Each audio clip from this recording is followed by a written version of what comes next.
Hello Kalavi! Another day, another cooking vlog.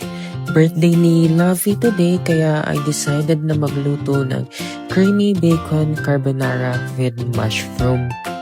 Hindi masyadong mahilig sa red sauce pasta si Lovey kaya napaka-perfect na tong carbonara for her birthday handa. Kaya tara, samahan niyo ako magluto. Disclaimer lang pala, this is not a traditional way of cooking ng carbonara.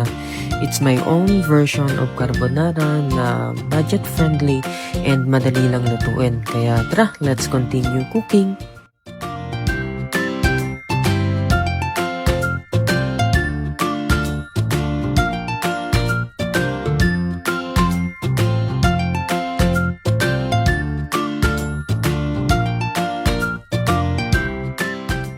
And there you go, that's the finished product, my own version of creamy bacon carbonara with mushroom na for sure pag natikman mo, makakalimutan mo ang pangalan mo.